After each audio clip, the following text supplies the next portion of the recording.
tal? Muy buenas noches, el auditorio de AF Medios. Agradecemos el favor de su atención. Como todos los miércoles a las 8 de la noche, es un gusto saludarte, Rubén. Muchas ¿Cómo gracias, estás? Esaú. Muy bien, como siempre, con gusto aquí. ¿Cómo te fue toda esta semana? Pues bien, un poquito ajetreada, pero aquí andamos. Qué bueno. Oye, pues hay muchos temas que comentar, Rubén. Como todas las semanas, hay unos muy interesantes y polémicos. Así es. Sobre todo el tema del exministro y titular de la Suprema Corte de Justicia, Arturo Saldívar, que ha dado mucho de qué hablar, no solo en esta semana, sino ya hace Así meses. es. ¿Cómo ves este tema? ¿Cómo lo percibes? ¿Y por qué hemos llegado a esta situación? Bueno, es un tema que se ha ido complicando mucho y yo le he dado seguimiento porque me ha llamado la atención la personalidad de Saldívar. Siempre me llamó la atención que después de ser el titular de un poder, del Poder Judicial de la Federación, que digamos en términos constitucionales está a la par que el presidente de la República o que el líder del Congreso, ¿no?, de la Unión, o que los liderazgos del Congreso de la Unión, y me llamó mucho la atención que de repente fuera con el presidente, renunciara, prácticamente al renunciar le entregaba al presidente la facultad de nombrar a un nuevo ministro en la Suprema Corte, y lo hizo, nombró a Lenia Batres, que es totalmente de la línea del presidente de la República, hermana del actual jefe de gobierno del Distrito Federal, de Martí Batres, amigo mío, compañero de escuela, por cierto, un saludo si nos llega a ver. Y bueno, pues Lenia es total, no es una jurista connotada, es totalmente incondicional a los dictados del presidente, hasta la veo muy incómoda en los debates de tipo jurídico-judicial. Y Saldívar se fue e ingresó en términos prácticamente de porrista a la campaña de la candidata de Morena a la presidencia de la República, donde al parecer está trabajando en la reforma al Poder Judicial, pero su papel más que el de un intelectual, el de un gran abogado, el de un expresidente de un poder, ha sido en términos de debate muy ríspido, con una actitud, digamos, que la podría hacer cualquier otra persona, menos alguien con una personalidad jurídica tan acreditada, ¿no?, o académica. Y a mí siempre me llamó la atención todo esto, y ahora parece que hay una investigación encabezada, ordenada por la Suprema Corte de Justicia, por denuncias que se han presentado, al parecer de tipo anónimo. Y filtraciones, ¿no? Y filtraciones, en el que se investiga las operaciones que hizo este ministro en su periodo como presidente, al parecer inmiscuyéndose en la decisión de los jueces y presionándolos para una resolución en un sentido o en otro, lo cual es contrario totalmente al espíritu jurisdiccional. A mí me parece muy interesante por lo siguiente, Saúl, porque yo escribí algo con respecto a esto en AF Medios en días pasados, y yo decía, caray, ¿y qué tal si esto sea verdad? ¿Qué tal si de veras este personaje incurrió en ese tipo de irregularidades? Exacto. Ojalá no sea así, pero bueno, quizás. ¿Y qué tal si este personaje por eso se entregó con tanto empeño, con tanta pasión a una campaña política, ¿no? Por eso fue y se cobijó en los brazos del presidente, le entregó su cartera para que el presidente nombrara a otro ministro o ministra en este caso, y se fue en plan de porrista entregándose en cuerpo y alma a una candidatura, lo cual que se pudo haber hecho en términos más Mesurados, ¿no? mesurados, más elegantes. ¿Y qué tal si lo hizo porque de veras estaba esperando que en algún momento brotaran estas irregularidades, y él estaba buscando protección política? Y no solamente protección política, Esaú, también podría estar buscando protección de tipo mediático, porque cuando aparezcan las irregularidades él podría decir, me están atacando no porque sea irregular mi actuación, sino porque estoy totalmente casado con un proyecto político. Si es así, ojalá no sea así, insisto, es una mera especulación de mi parte, creo que es algo terrible. Pero aquí cabe señalar que esto lo provocó él, Rubén, ¿no? Tú conoces el ámbito político, sobre todo el ámbito jurisdiccional, y cómo se mueven en esas esferas los acuerdos y sobre todo los acercamientos políticos que existen, ¿no?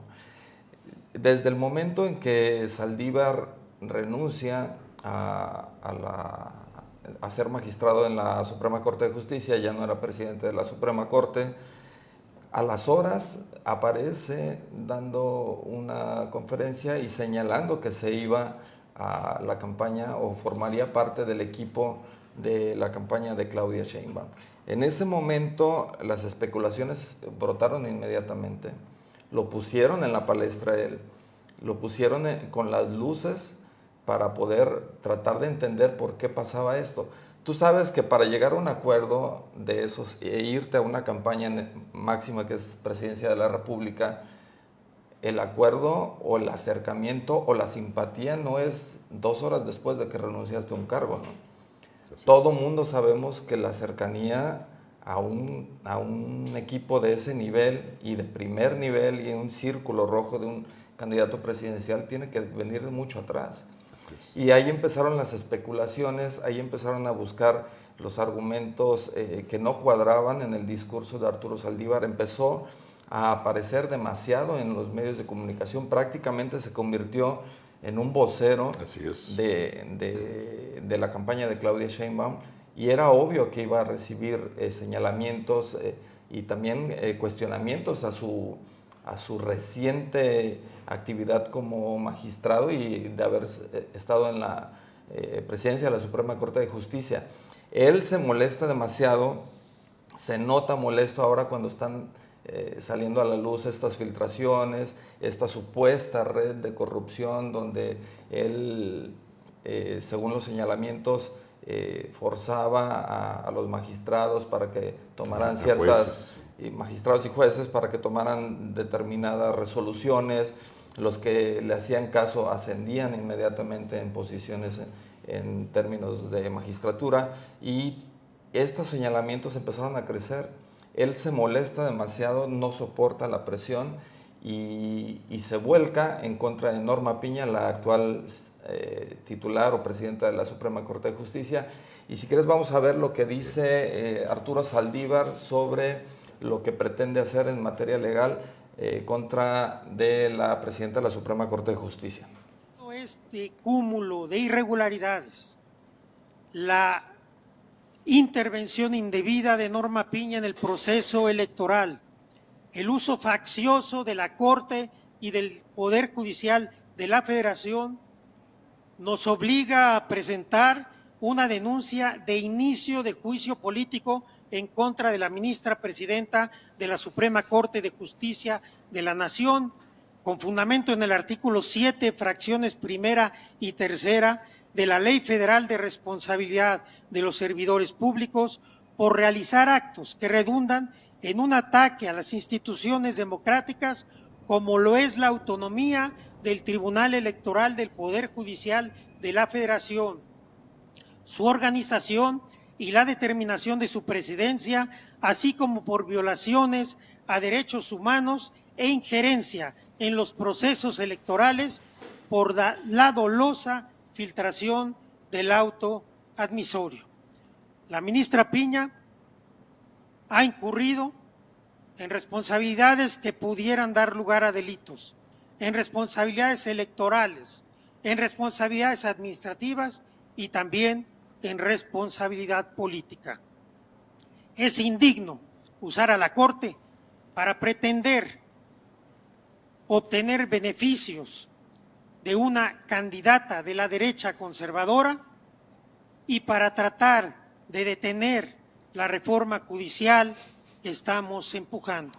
Todo Bueno, pues dice que va en contra de la titular de la Suprema Corte, que va por una denuncia ante la PGR por supuestos delitos, por el uso de la Suprema Corte de Justicia en términos políticos, va por un juicio político y va también por responsabilidades políticas. Digo, es una barbaridad. A mí me parece increíble que un dilema que enfrenta este funcionario se convierta en un asunto tan grande, en un asunto tan propio de una campaña, y que inclusive se involucre aquí a todo un movimiento político, en este caso, porque le está dando el aval el dirigente nacional de Morena, y que además se juegue con la idea de que se puede someter a juicio político y además a juicio de responsabilidades a la titular de la Suprema Corte de Justicia. Porque imaginemos que eso llegara a pasar y que llegara a prosperar, ¿qué vamos a meter a la cárcel a la presidenta de la Suprema Corte de Justicia? nada más porque está permitiendo una investigación en torno a un exministro que en realidad él mismo provocó todo este debate político tan ríspido, ¿no? Precisamente por su actitud tan radicalmente electoral. Yo creo que hay momentos en la vida, Esaú, en que las personas tienen que proceder con elegancia. Si tú ya fuiste titular de un poder, presidente de una institución tan importante en la vida nacional, pues qué necesidad es que te vayas de porrista a una campaña, ¿no? O sea, está bien que tengas tus preferencias, que a lo mejor participes en algún aspecto consultivo, generando algunas aportaciones, pero irte de porrista a estar debatiendo diario, a estar ofendiendo a los demás candidatos, a estar atacándolos, a estar tratando de... Yo el otro día vi una entrevista hace algún tiempo que hasta me dolió la cabeza de cómo lo vi. Este señor prácticamente diciendo que a Xóchitl era un fraude, que la candidata de la... Vaya, no puedes hacer eso. Tienes que ser un poco más elegante en tus determinaciones en tu vida para que se demuestre que estuviste en responsabilidades que iban acordes con tu personalidad. No puedes perderlo así. No, y la posición en la que está quedando en este momento es muy compleja. Se pone en entredicho todo lo que había hecho. Prácticamente este caso de comprobarse erosiona literalmente la democracia en México. Sí, claro, mucho. Y sobre todo porque el Poder Judicial, al menos en la Suprema Corte de Justicia en el último tiempo, era el último poder que no se había visto en estos escándalos. Ya ha habido escándalos en el Poder Legislativo, en el Poder Ejecutivo, en términos de corrupción. Sí. Y la Suprema Corte de Justicia estaba se había mantenido con elegancia, con cierta independencia, distancia. De comprobarse esto, pues prácticamente no vamos a tener ya un poder. Un asidero.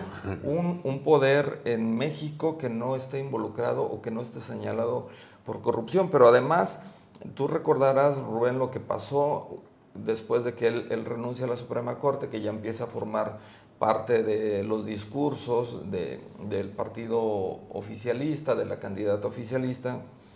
El propio presidente en una mañanera señaló, yo le llamaba a él y me ponía de acuerdo cuando consideraba que yo tenía la razón y platicábamos en torno a cómo debían tener un camino las resoluciones, ¿no? Y al comentar eso, el presidente puso en entredicho. Lo hundió. Lo hundió. Porque está diciendo públicamente que había acuerdos entre el Poder Ejecutivo y el Poder Judicial para ciertas decisiones de la Corte, del Poder Judicial, y eso no puede ser. Se supone que para eso está la división de poderes. Yo entiendo que entre liderazgos institucionales tiene que haber un cierto diálogo respetuoso, pero no es sobre el sentido prístino, natural, esencial de lo que deben consistir la división de poderes. Un presidente no puede inmiscuirse en el rumbo de las decisiones del Poder Judicial, porque eso sería estar faltando a la esencia de los pesos y contrapesos, que fue la filosofía que dio origen al republicanismo, a la división de poderes precisamente. Y sin embargo el presidente lo dijo con toda naturalidad y ahí están los resultados, ¿verdad? Pero además parece que el exministro no ha entendido que él ya está en el terreno político, no está en el terreno constitucional. Era obvio que debía entender que este tipo de señalamientos y de cuestionamientos iban a venir. Claro. Eran lógicos ante su movimiento, ¿no? Parece que no lo ha comprendido. Y también ya hay señalamientos de parte sobre todo de senadores, que buscan también solicitar un juicio político en contra de Arturo Saldívar. Vamos a ver lo que dice la senadora Kenia López. De coacción a jueces y magistrados. Esta red de extorsión y de intimidación busca beneficiar al gobierno de López Obrador. El mismo presidente de la República dijo desde Palacio Nacional que Saldívar le hacía el trabajo sucio cuando las resoluciones no le eran favorables. Dijo, él ayudar. Y todos sabemos que a confesión de parte, relevo de prueba. Si bien el Consejo de la Judicatura está realizando una investigación, el Poder Legislativo debe hacer lo propio y fijar las responsabilidades políticas a que haya lugar. Por ello, informo que presentaremos ante la Cámara de Diputados una solicitud de juicio político en contra de Arturo Saldívar por utilizar ilegalmente su cargo como presidente de la Corte y del Consejo de la Judicatura Federal. Debe ser sancionado por anteponer los intereses de la Presidencia de la República antes que los intereses del pueblo de México. El señor Saldívar dejó su cargo en noviembre pasado y aún puede ser sujeto de investigación por parte del Congreso, ya que tal y como lo señala el artículo 114 de la Constitución, el juicio político puede presentarse dentro de un año después de haber salido de su encargo. En caso de resultar culpable Arturo Saldívar, debe ser inhabilitado de cualquier cargo o comisión para que no le siga haciendo daño a México. Nuestro respaldo a la ministra presidenta Norma Piña por su valiente defensa a la Constitución, a los mexicanos y al Poder Judicial. Pues aquí está lo que dice la senadora, va prácticamente por un juicio político de manera conjunta para tratar de pues, que se esclarezca y en dado caso pues, se castigue también a Arturo Saldívar, ¿no? Digo, además los juicios políticos habrá que ver que son instrumentos de tipo político, ¿no? Es muy difícil que prosperen en términos de una aplicabilidad extrema, última. Lo que sí puede proceder a la investigación que se está haciendo contra el mismo exministro, porque al parecer, digo, para que el Poder Judicial y la titular del Poder Judicial se hayan animado a presentar este caso y abrirlo de cara a la opinión pública, es que tienen que tener muchos elementos de soporte para poder defenderlo en esos términos, que quizás todavía no los conozcamos, ¿no? Claro. Algo va a salir ahí, no tardaremos mucho en saberlo, pero es un capítulo, me da la impresión que este es un capítulo penoso de la historia política del país, y me da la impresión, ojalá me equivoque, te lo digo con toda sinceridad, que el exministro Saldívar es un personaje ya penoso para la historia política del país. A ver qué resulta de esto. Claro, y también debe ser, yo pienso dos cosas, Rubén. Hay dos posibilidades en su entorno. Una, que sea incómodo ya para la propia candidata Claudia Sheinbaum y que tarde o temprano terminen desmarcándolo por tanto escándalo que hay en torno a él o tantos cuestionamientos en torno a él. O la otra es que esté planeado y también estén jalando reflectores hacia él y estén dejando sin reflectores a la propia candidata, ¿no? Yo creo que las dos perspectivas son válidas, Esaú, tienes mucha razón. Nada más que yo creo que es un error mantener una persona que atrae tantos reflectores en términos tan negativos y tan beligerantes, atraerlos hacia él, en lugar de estar presentando propuestas de campaña, ¿no? Digo, yo creo que es un error tener a una persona tan radioactiva, generando un entorno tan difícil, con tantos debates tan duros. Ahora, digo, está peleándose contra la titular de un poder, que fue su sucesora, además. Fue su sucesora, ¿no? Y vaya, todo esto enmarcado en una serie de tensiones entre los poderes públicos del ámbito republicano en México, y yo creo que esta persona le está haciendo mucho daño, no solamente a la candidata de Morena, Claudia Sheinbaum, sino le está haciendo daño a la política en general, a las elecciones en general. Pues ya veremos en qué acaba esto, seguramente como dices, pronto sabremos qué curso toma estas investigaciones o estas filtraciones, en qué terminan, ¿no? Hay otro tema muy importante para los mexicanos, Rubén, sobre todo a los trabajadores, la clase trabajadora.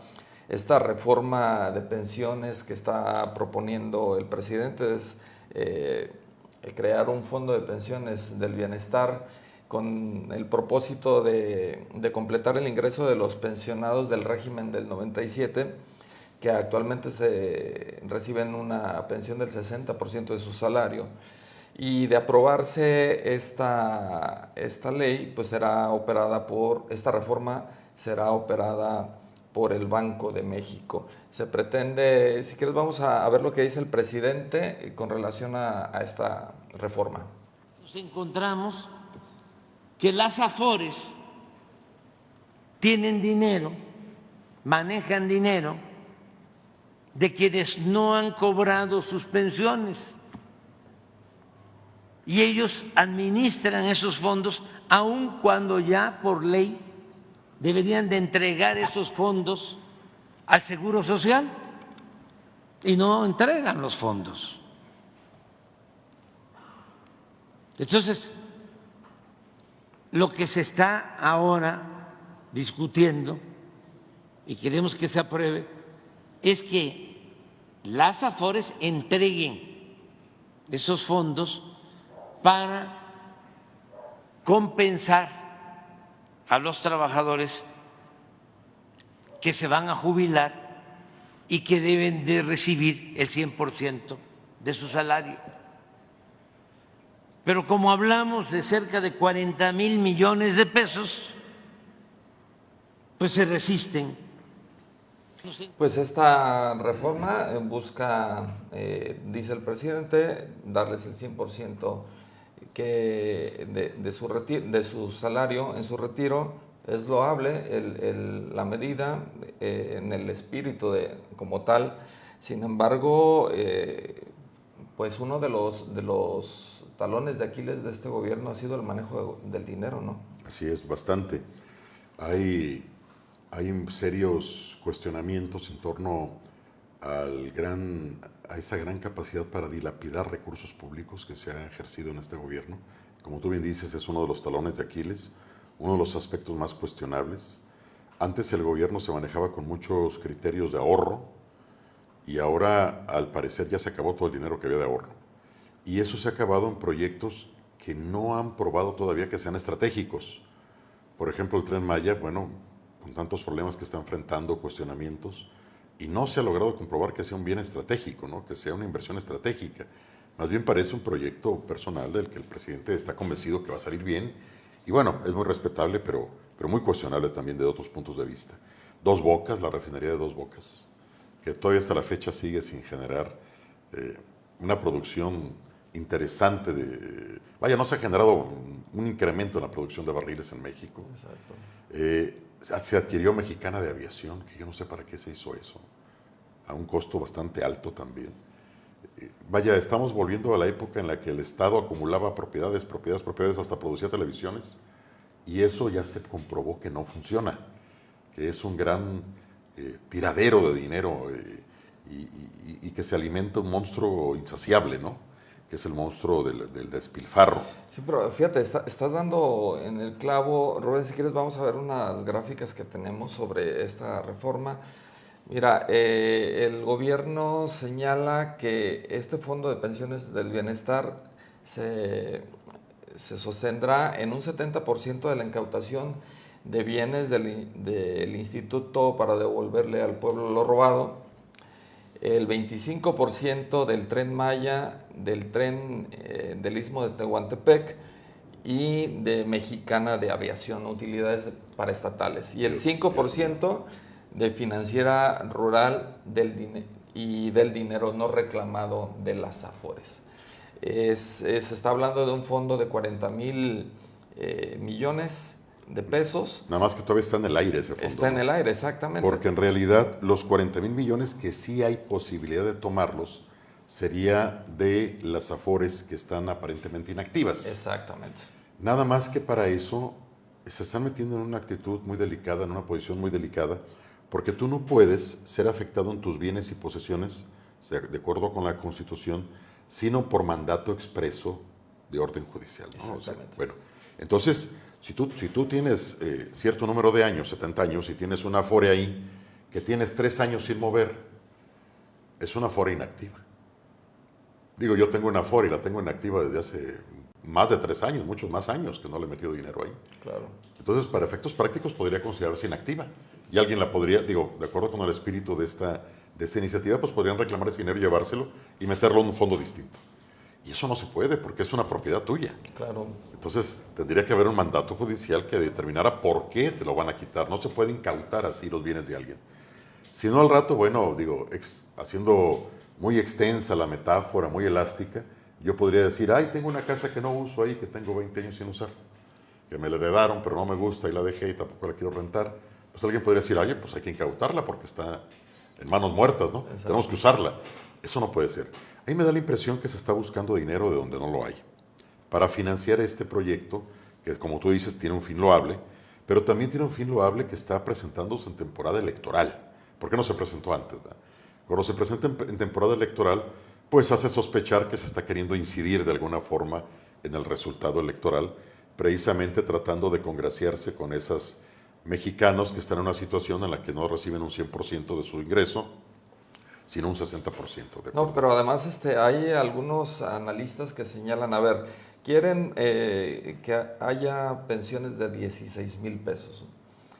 Y los analistas dicen, bueno, para que tú puedas pensionar a alguien con 16,000 pesos, tuvo que haber ganado 16,000 pesos durante 20, 30 años. Así. No es nada más porque decides que ahora le vas a dar una pensión de 16,000 pesos, ¿no? Sí, porque no hay racionalidad económica, no hay racionalidad financiera. Digo, el gran problema es de que no se pueden tomar las decisiones del sector público, menos las de tipo económico, financiero, por intencionalidad nada más. La intención es maravillosa en los seres humanos, pero de buenas intenciones está empedrado el camino del infierno. Si yo llego a gobernador y dijera, bueno, de aquí en adelante le voy a dar a todos los colimenses 10,000 pesos mensuales para que vivan felices, bueno, ¿de dónde lo vas a sacar? No puedes darlo así, porque sí, tiene que haber algo que sustente la decisión que vas a tomar. Porque los gobiernos no pueden nomás ponerse a fabricar dinero para repartirlo, porque eso ya sabemos que ya se ha hecho, y crea fenómenos hiperinflacionarios, ¿verdad? Entonces, aquí hay algo que no termino yo de comprender, Esaú. No termino de comprender cómo es posible que se diga que se van a destinar recursos de las utilidades del Tren Maya si el Tren Maya todavía ni siquiera está operando y quizás no opere jamás porque lo veo muy difícil. Mexicana debe ser, que Mexicana, no yo tiene no sé. utilidades, ¿no? Digo, y si dijeran Dos Bocas también te diría cuáles utilidades. Lo único que creo que puede generar utilidades de alguna forma es con la referencia al tren del Istmo, que en realidad todavía tampoco está operando bien, pero se supone que en algún momento puede ser una opción de carga y descarga que sustituya o que compita con el canal de Panamá, pero lo veo bastante complicado todavía también. Sí, es un tema que va a dar mucho de qué hablar. Se tiene que, según el presidente, urgió para que se debata y pase el próximo lunes. Entonces tenemos unos cuantos días de mucho debate y de muchos señalamientos en este tema que ya veremos en qué termina, ¿no? Así es. Sobre todo en el Poder Legislativo. Todo este tipo de debates y de temas se me figura que deberían ser discutidos con mucha racionalidad y con tiempo. Con mucho tiempo. Porque a mí me da miedo cuando se hacen así las cosas con premura. No sabemos qué va a pasar ahí. Hay otro tema relacionado también con el Poder Legislativo y sobre la modificación de la ley de amparo, que está en entredicho, que están muchos debates, que hoy se fueron a receso también, y como la modificación a la ley de pensiones, pero en los próximos días también se va a debatir mucho sobre esta modificación a la ley de amparo, que en teoría señalan los legisladores de oposiciones limitarla para que no se puedan parar de ninguna manera las obras que decida hacer el gobierno. Si quieres vamos a ver lo que dice el senador Damián Cepeda sobre este debate.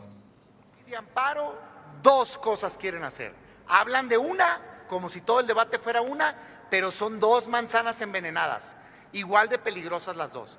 Por un lado, nada tiene que ver con los efectos generales de la norma, nada.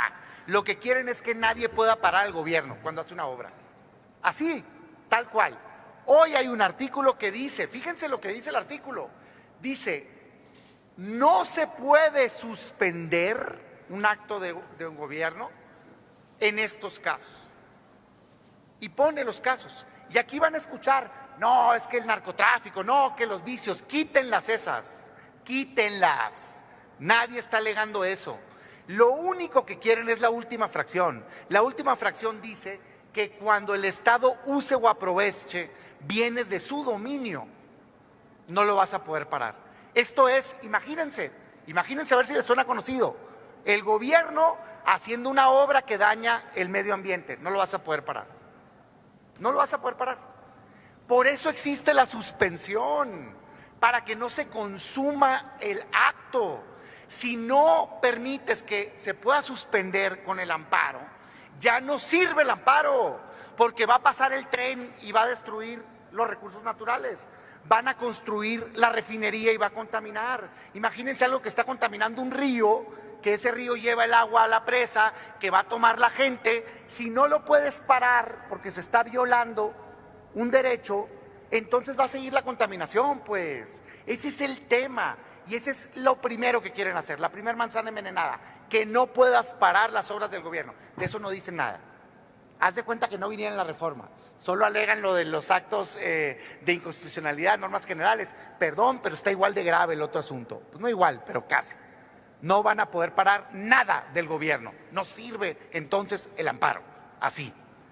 Segundo caso que trae esta reforma muy dañina. Dicen, es que no quiero que la suspensión pueda proteger a todos los mexicanos cuando un juez tiene razonamientos para considerar que es inconstitucional. ¿Y por qué no quieren? La pregunta es, ¿por qué no quieren? ¿Por qué si una ley es inconstitucional probable, para un mexicano no lo es para los demás? O sea, no. Tú que tienes dinero que puedes contratar a un abogado, a ti que sí te protejan. Los demás que no tienen dinero, que no pueden contratar a un abogado, que sea muerto. Pues de acuerdo a la versión de este debate con el senador, señala que se pretende limitar mucho el derecho de los ciudadanos para poder defenderse ante las acciones o obras de gobierno. Sí, vaya, aquí también mi comentario sería el mismo. Hay temas, hay cláusulas en nuestro ejercicio constitucional que deben ser tocadas con mucho cuidado. El juicio de amparo es una institución mexicana que ha rendido muchos frutos muy fértiles a la vida jurídica y política del país. Fue imaginado por Manuel Crescencio Rejón, perfeccionado por Mariano Otero. Estamos hablando de la primera mitad del siglo XIX. Y entonces ha permitido un ámbito de respetabilidad y de fuerza a los derechos individuales frente a las osadías, a las acciones, a las formas de operación del sector público. Si tú lo vas a reformar al juicio de amparo, tiene que ser algo muy discutido, con mucho cuidado. Aquí hay una gran intencionalidad inmediata que es tratar de que un juez no otorgue una suspensión, ya sea una suspensión provisional o definitiva, a una iniciativa, a una reforma aprobada por el Congreso de la Unión. Pero si no tienes ese mecanismo de otorgar una suspensión provisional o definitiva, entonces las leyes no van a tener un contrapeso. ¿Sí? O sea, exactamente. Si hay una mayoría, porque en México es una sociedad de mayorías, de repente... No, y tiene el espíritu de defenderte de los abusos del propio poder, ¿no? Y si hay una mayoría circunstancial en algún momento que quiera aprobar leyes que son lesivas al interés público, pues ya como ciudadano no vas a tener ninguna capacidad de ejercerlas, porque no vas a tener diputados que te puedan defender porque tienes diputados de minoría. Entonces vas a estar indefenso frente a una iniciativa política, sea cual sea, que pueda vulnerar sus derechos. Creo que no están pensando debidamente quienes están promoviendo esta reforma, porque se les olvida que las mayorías son circunstanciales. Y si ahorita a ellos les conviene que los jueces no les frenen una ley, como lo pasó con la ley electoral, ¿te acuerdas? Que fue claro. con tiempo el llamado Plan B, etcétera, etcétera, y que se frenó de alguna forma. Bueno, ahorita como mayoría no les conviene que alguien les frene sus iniciativas, habrá que recordar que al rato pueden ser minoría, que al rato pueden cambiar las cosas. No hay mayorías eternas, si no, no habría democracia. Claro. Entonces, al rato, que ellos necesiten defenderse o presionar o detener una iniciativa que ellos consideran lesiva a los intereses sociales, pues no lo van a poder hacer. Entonces, por eso no se deben vulnerar ese tipo de mecanismos como el mecanismo de amparo de una forma tan fácil. Eso tiene que ser objeto de mucha discusión en la que participen los juzgadores, que participen los colegios de abogados, los expertos, los académicos, para ver qué está pasando con todo esto. Y además me llama mucho la atención estos temas, tanto lo de pensiones como lo de la ley de amparo, la modificación de la ley de amparo, que hasta ahora yo no he escuchado en lo local, y porque es lo que nos compete en este momento en lo electoral. Yo no he escuchado candidatos que vayan que estén buscando el Senado ni el Congreso Federal hablar del tema. No, de ningún tema. De ningún no tema. hablan de ningún tema de interés nacional. En ese sentido, vemos muy disminuido el discurso de los candidatos que buscan el Congreso de la Unión, ¿no? Sí, no se está discutiendo. Estos son temas coyunturales inmediatos que tienen que exigir una posición partidista y más de alguien que aspira a pertenecer al Poder Legislativo. Bueno, ¿qué piensan los candidatos a senadores o diputados federales de esta reforma a la ley de amparo? ¿Cuál es su opinión al respecto? Digo, ¿conocen lo que es la ley de amparo? ¿Conocen el alcance de estas determinaciones? ¿Conocen hasta dónde pueden llegar? ¿Conocen lo que se vulnera o lo que se quiere hacer? Pero no lo están haciendo. ¿Qué están diciendo? ¿Qué están diciendo nuestros candidatos? Están diciendo otras cosas que no tienen nada que ver. No, ves candidatos al Congreso hablando de vialidades y hablando de modificaciones en términos municipales. Yo no he escuchado propuestas. O sea, estamos muy pobres en materia de debate político y la sociedad no le estamos exigiendo a los candidatos pues que se metan con seriedad a discutir los temas profundos de la agenda, ¿no? Es tan bajo, Rubén, la exigencia de la ciudadanía para los candidatos que yo he escuchado no una vez, 2, 3 veces en esta semana que los candidatos cierran su discurso en las colonias, en sus eventos y señalando que ellos iban a regresar, como si con eso ya cumplieran. ¿Eso es todo? ¿Vas a regresar?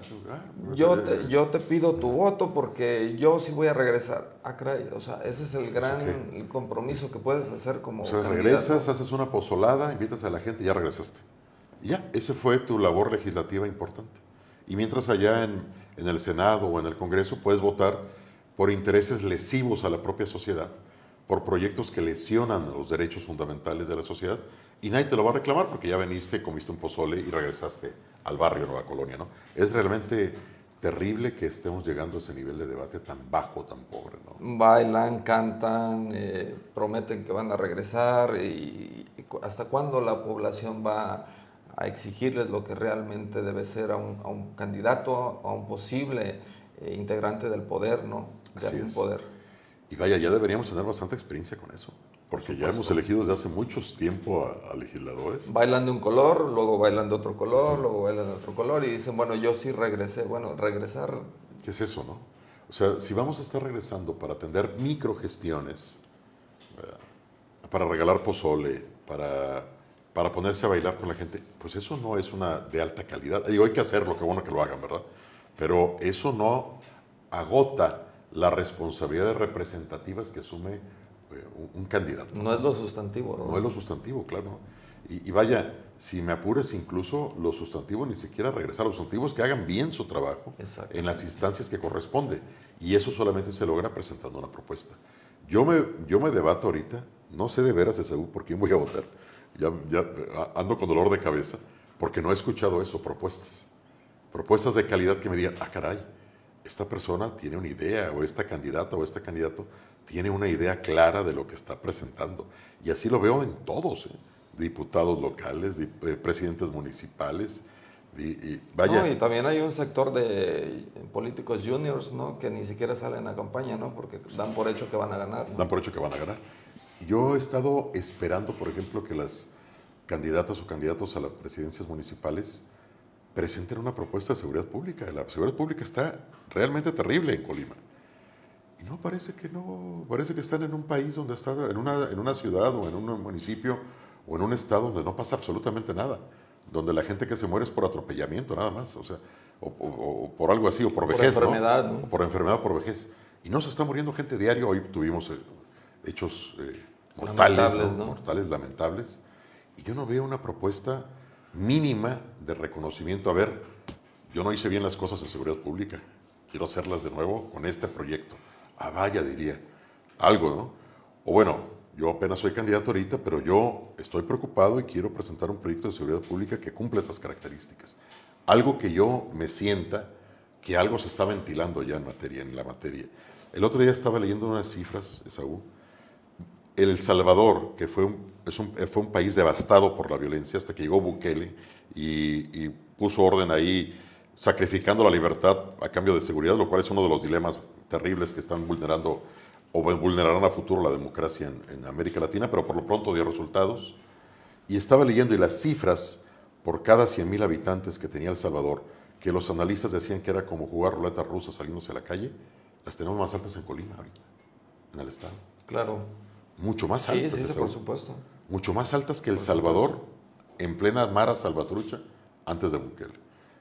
Digo, quiere decir que también estamos viviendo en una ruleta rusa los colimenses. Literal. Y no hay propuestas todavía al respecto. No hay propuestas. Y en ese tema de seguridad, bueno, el gobierno del estado ya hizo un acercamiento con partidos y con algunas figuras políticas para poner la oferta de quien quisiera recibir apoyo en seguridad para este proceso electoral lo hiciera. Hasta este momento tengo datos de que solo un candidato suplente está con protección o con ayuda en seguridad, pero Colima pues es un polvorín, ¿no? Sí, y vaya, esos son los candidatos, pero luego está la gente también, y luego está todo lo demás. Sí, Y si seguimos haciendo lo mismo, pues vamos a seguir obteniendo los mismos resultados. claro. Y si no hay una propuesta distinta, entonces ¿para qué estamos votando? ¿A quién estamos eligiendo? ¿Para que sigan haciendo lo mismo? ¿Para llegar a tener presidentes municipales que se desentiendan de la seguridad, que piensen que eso se lo avientan al gobierno del estado? ¿Para tener senadores o diputados federales que no legislen y que no sepan de qué está pasando los temas? Que se pierdan 3 años. Que se vienen 3 años, que van a estar regresando, sí, para pozoles y tienen que venir con la regalitos familia. en las posadas, no sé. Eso estamos eligiendo. Entonces, creo que tenemos que pensar mucho qué nivel de sociedad queremos proyectar con esas elecciones. Sí, ya para cerrar el programa, Rubén, pues en el recuento de recursos ante las instancias electorales, tanto municipales como estatales en Colima, pues tengo datos de que los recursos de revisión que se han presentado por la integración de ayuntamientos en los consejos municipales son estos 3, van en Colima, para el municipio de Colima, por la integración de ayuntamientos. Uno lo presentó el PAN, otro lo presentó Morena, otro lo presentó el PRI. En el caso de Manzanillo, uno fue presentado por PRI y otro por MC, y en Tecomán otro fue presentado por el PRI. En cuanto a los recursos de apelación ante el Consejo General del Instituto Electoral del Estado, tanto para conformación de ayuntamientos como diputados de mayoría y plurinominales, 2 los ha presentado el PRI, 1 Fuerza por México, 3 el PAN y 1 por Morena. Así que estos días va a haber mucha información en torno a los debates y solicitudes ante los consejos municipales y el Consejo General. Y tengo entendido que el próximo viernes podría resolverse la controversia que tiene que ver con Viridiana Valencia para la integración de su planilla para el Ayuntamiento de Colima. Y pues el tema de Benjamín Alamillo, que ha dado mucho de qué hablar también, y que vaya... Que es una vergüenza, ¿no? Sí, ya surgió que justificó 5 años en Minatitlán. Dios mío santísimo. Imagínense a veces no nos damos cuenta de la gravedad de las cosas, pero imagínense una persona que llega de delegado de un partido, que es del DF, que llega, y que al cabo de un año acredita 5 años de residencia, y que además da como dirección para obtener su credencial electoral un negocio particular, ¿no? Sí. O sea, y con eso se admite y ya es candidato a diputado por la vía de representación proporcional. Yo no tengo nada con ese señor Alamillo, yo no lo conozco, pues, pero creo que es una burla para los colimenses, porque precisamente la ley se hizo por algo. ¿Por qué piden 5 años de residencia para ser diputado? Para que no llegue alguien de afuera y se haga diputado inmediatamente, porque no sería alguien comprometido con la sociedad. Para que conozca, los problemas. ¿Ustedes sociedad. creen que Benjamín Alamillo, que tiene un año viviendo en Colima, está comprometido con la sociedad colimense? Pues claro que no. Tiene un año y él vino de delegado. Pero Rubén es parte de lo nuevo, ¿no? Es parte de lo nuevo, sí. Ahora hay que preguntarle al ayuntamiento de Minatitlán, ¿cómo le hicieron para darle esa constancia? Ni modo que no supieran, ahí en Minatitlán todo el mundo se conoce, ni modo que no supieran que no vive ahí, que no es de ahí, para darle una constancia de residencia. Es vergonzoso, la verdad. Vergonzoso, Saúl. Me da vergüenza a mí. Sí, En fin. igual comparto tu opinión, Rubén. Ok. Pues muchas gracias, lectores de AF Medios, agradecemos mucho el favor de su atención. Esto fue Focus, recuerden todos los miércoles a las 8 de la noche vamos a estar aquí hablando de temas nacionales y locales, electorales y todo lo que surja en la agenda de este país, de este gran país, México, y por supuesto Colima. Rubén, muchas gracias. Gracias, Saúl, como Nos siempre. vemos el próximo miércoles. Muy buenas noches. Buenas noches.